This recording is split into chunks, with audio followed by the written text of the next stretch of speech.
ketika habis imunisasi itu kayaknya tuh harus deg gitu.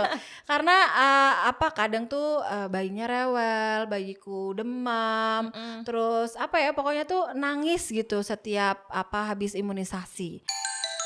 Rewel ini tuh wajar nggak sih dokter habis pasca imunisasi? Wajar banget ya. Waktu itu bayinya umur berapa Mbak? Ya pokoknya dari mulai usia baru lahir sampai usia 1 tahun dokter. Oke. Tentunya bayi rewel tuh sangat wajar ya, karena bayi belum bisa ngomong. Caranya dia ngomong, protesnya badannya nggak enak itu dengan cara menangis atau rewel. Nah, ketika diimunisasi sebetulnya kan kita memasukkan bakteri-bakteri yang dilemahkan atau virus hidup yang dilemahkan. Jadi semuanya itu adalah salah satu upaya untuk membentuk imunitas tubuh gitu. Jadi kayak ibaratnya tentara dalam tubuh tuh latihan dulu. Ini loh, kamu aku kasih lawan dulu nih buat latihan. Besok kalau beneran ada virusnya atau bakteri yang menyerang, maka kamu udah kenal, kamu akan lebih kuat. Nah, berarti kalau yang namanya masukin bakteri atau virus, pasti kan jadi gak nyaman dong badannya. Makanya rewel, pasti ada namanya reaksi efek samping pasca imunisasi. Yang paling umum itu demam. Pasti itu demam. Kemungkinan besar demam ya. Kemudian ada mual muntah, ada nyeri di area pasca injeksi gitu ya, agak-agak kaku-kaku atau kemerahan atau teraba hangat, nyeri kayak gitu. Nah, kalau misalnya disuntiknya di paha, apalagi anak itu udah bisa berjalan, pasti sakit, mau jalan jadi susah. Makanya kalau udah bisa jalan lebih disarankan untuk disuntik di lengan gitu. Oke, jadi efek imunisasi sendiri itu normal dokter terjadi kalau misalkan bayi itu demam, terus mungkin bengkak ya dokter, agak sedikit bengkak gitu. Nah itu tuh sakit dokter atau bagaimana? Sakit dong. Sekarang gini, ini semua teman-teman semua pasti udah pernah vaksin COVID ya, pasti ya. Kita kemarin udah ada yang 4 kali dan 3 kali. Waktu itu saya itu sampai mau ngangkat tangan aja kesakitan. Itu kita yang dewasa ya, sampai merah, sampai namanya COVID arm gitu. Jadi merah bengkak kayak gitu. Nah, mungkin kalau pada anak-anak, jadi setiap imunisasi itu efeknya akan berbeda-beda, tergantung seberapa bagus reaksi imun dalam tubuh untuk bereaksi kayak gitu. Nah, kalau sakit pasti sakit. Tidak semua anak akan bengkak sih Mbak, tidak semua. Ada yang cuman kayak agak jarum aja. Jarum tuh apa sih, nyeri gitu. Nyeri. Orang Jawanya keluar nih ya.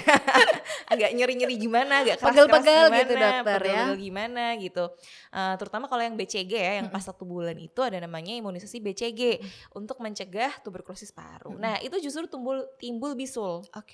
Nah, kalau habis di imunisasi BCG nggak usah ditowel-towel ya, Mom, kan bingung kok keluar bisulnya itu gimana. Justru keberhasilan dari vaksin itu ada bisulnya. Tapi kalau misalnya muncul bisulnya bukan berarti tidak berhasil ya gitu. Nah, ngomong-ngomong tadi dokter, keberhasilan dari vaksinasi. Kalau tidak muncul bisul belum tentu juga nggak berhasil gitu ya? Ya. Kalau tidak demam, apakah termasuk ini tuh juga nggak berhasil gitu? Oke, gini. Jadi kan tadi saya bilang bahwa imunisasi atau vaksinasi itu yang dimasukin adalah bakteri yang dilemahkan atau virus hidup yang dilemahkan. Berarti kan itu sebenarnya mikroorganisme hidup kan, gitu. Dan itu masukin ke dalam tubuh tuh. Tapi dia udah dilemahkan. Jadi harapannya tentara dalam tubuh kita tuh ngelawan. Ayo pada latihan kayak tentara lagi latihan mau perang. Nah, cuman lawannya tuh udah agak keok gitu. Kan latihan nih gitu. Tapi setidaknya si tentaranya udah kenalan. Oh, yang namanya musuhku ini, aku udah pernah ketemu nih sama yang namanya DPT. Besok kalau aku ketemu DPT beneran, maka aku akan lebih kuat. Aku udah siap nih senjata yang aku siapkan. Nah, berarti kan dengan dia melawan tentara itu, maka akan muncul reaksi inflamasi. Salah satunya demam, terus bengkak, ya di area sentikan ya. Kemudian paling sering sih demam, batuk pilek juga bisa, tergantung jenis imunisasinya. Kalau DPT, pentabio tuh demam, batuk pilek tuh sangat-sangat wajar, apalagi yang gratis dari pemerintah ya. Makanya sering dengar ya sih ada vaksin panas. Ibu salah pakai bahasa Jawa ya. Ibu mau vaksin yang pakai panas, apa yang tanpa panas gitu. Bingung kan ya, bedanya apa sih dok gitu ya.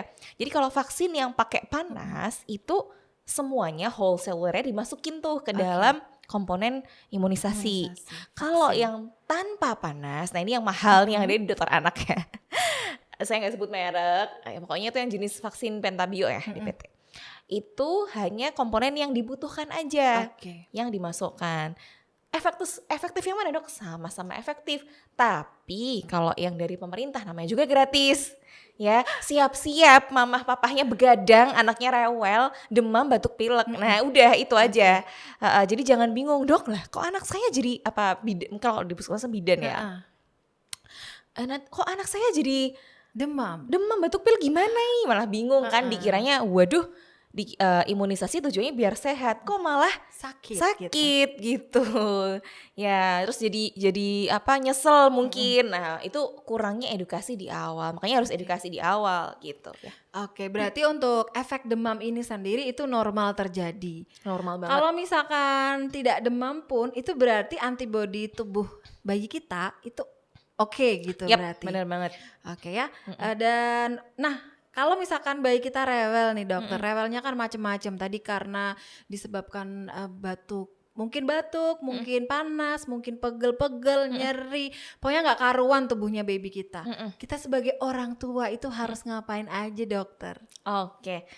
Nah, jadi pertama kalau habis vaksin, tentunya waktu vaksin tuh dokternya sudah menjelaskan. Nanti gini ya mom and dad, habis vaksin jangan bingung kalau misalnya anaknya demam, anaknya batuk pilek. Biasanya saya akan menyiapkan obat-obatan buat amunisi berperang ya, ibaratnya buat bekal begadang gitu. Pencegahan untuk ini ya antisipasi. Saya kasih obat batuk pilek, obat demam, terus saya edukasi nanti kalau misalnya demam anaknya di kompres hangat.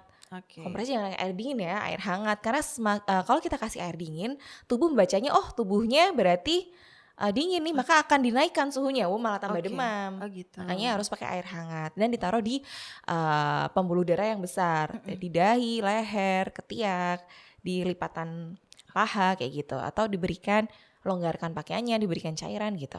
Nah, terus batuk pilek ya udah kita siapin obat batuk pilek, terus tidak semua vaksin efeknya seperti itu ya, ada yang mual muntah kalau misalnya rotavirus kayak gitu. Yang penting dikasih tahu aja orang tuanya, jadi nggak kaget, jadi tidak merasa waduh habis vaksin kok anakku jadi kayak gini ya, jadi nyesel gitu kan, jangan sampai kayak gitu. Jadi penting banget. Jadi ada edukasi dulu oleh dokternya gitu ya. Kalau misalkan momsnya belum dikasih edukasi mungkin bisa tanya gitu ya, dokter efeknya apa untuk imunisasi anakku ini gitu. Jadi biar nggak kaget. Ya. Nah, dokter untuk pengobatan sendiri tadi macam-macam ya. Kalau misalkan minum paracetamol berarti nggak apa-apa? Emang nggak apa-apa banget. Emang tergantung sih. Kalau memang misalnya tidak demam, kan nggak mesti demam tuh. Tergantung imunitas tubuhnya si kecil. Kalau misalnya nggak demam, nggak usah dikasih paracetamol, nggak apa-apa. Jadi makanya nih buat mom and dad wajib punya termometer. Jangan pakai tangan meter. Ya, panas, padahal yang panas momsnya. Iya, dia habis pegang air es terus pegang anaknya, aduh jadi panas. Jadi harus pakai termometer dan dikatakan demam jika lebih dari 37,5. Nah sering kalau kita di mall gitu kan diukur sama security ya, twing gitu kan, 34 derajat. Aduh 34 derajat itu namanya hipotermia, itu di kutub utara adanya. Normalnya suhu manusia 36,5 sampai 37,5. Kalau di bawah itu artinya kita kedinginan atau tidak valid. Jadi mom and dad kalau ketemu suhu di bawah 36,5, itu kemungkinan dua, anaknya emang beneran kedinginan atau nggak bener gitu. Alat pengukurnya nggak benar. Yap. Jadi kalau saya sarankan ya beli yang murah-murah aja, termometer digital, taruh di ketiak. Saya nggak terlalu prefer yang tembak itu karena nggak terlalu valid. Jadi harus pakai kena suhu inti gitu.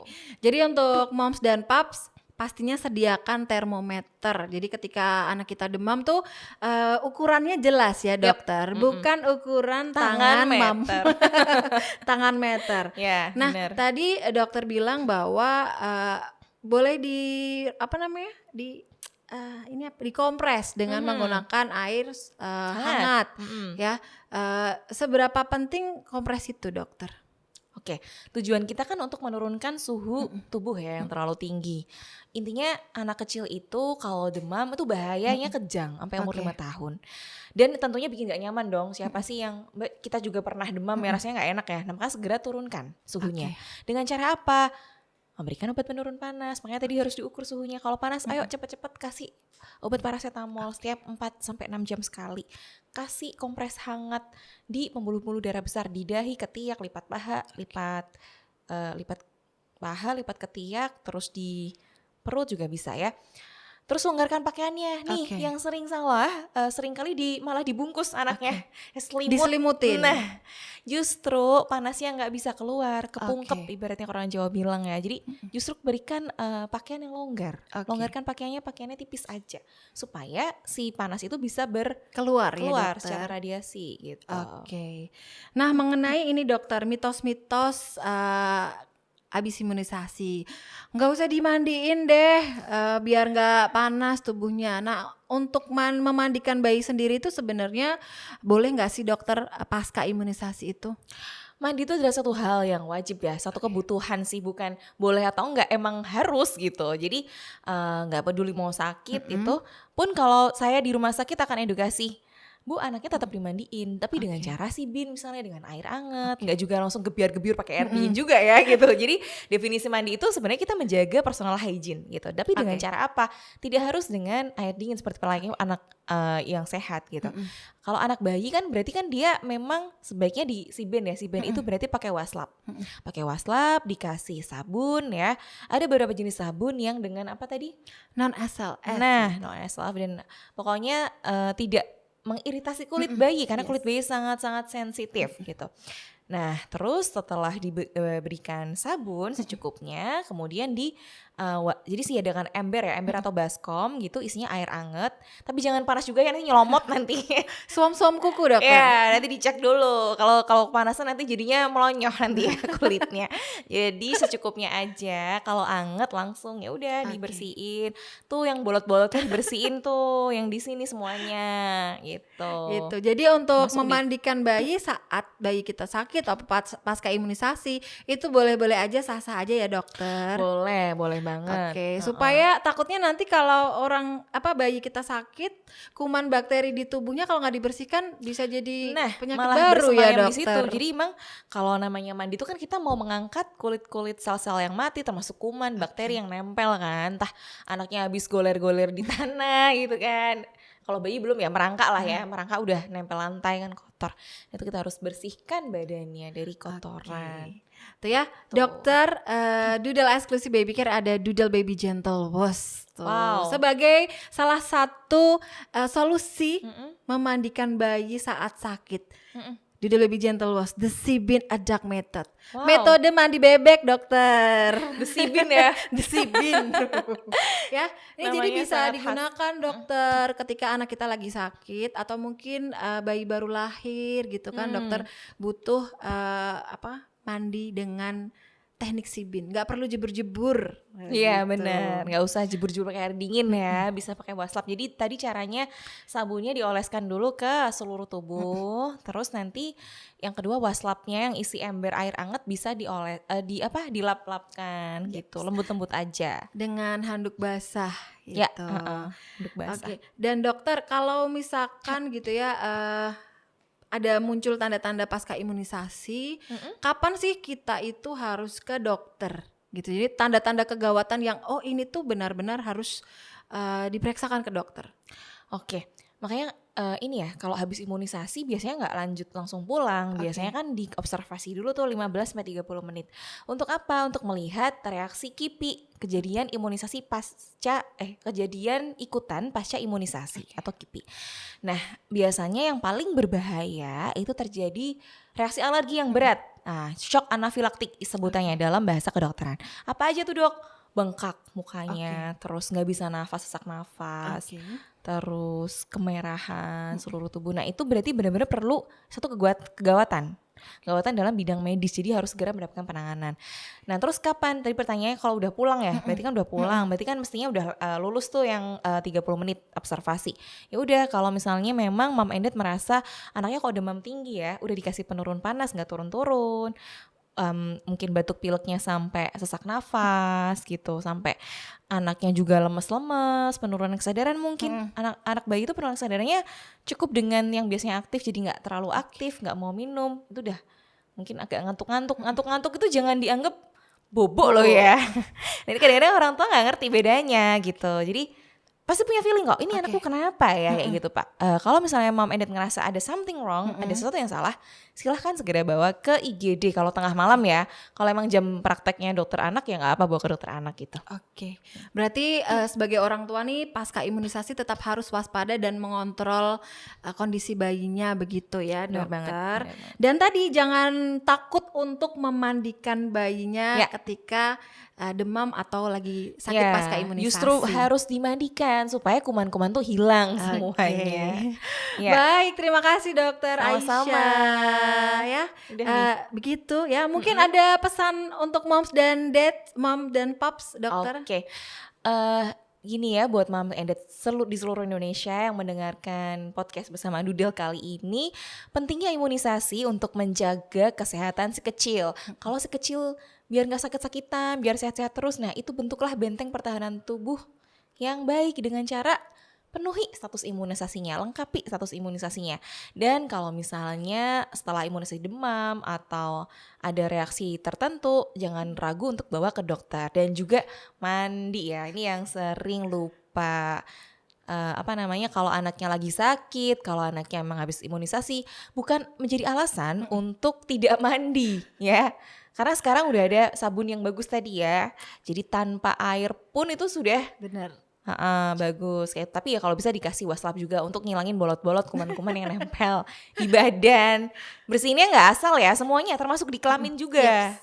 Tuh, jadi kotoran-kotoran yang nempel bisa keluar.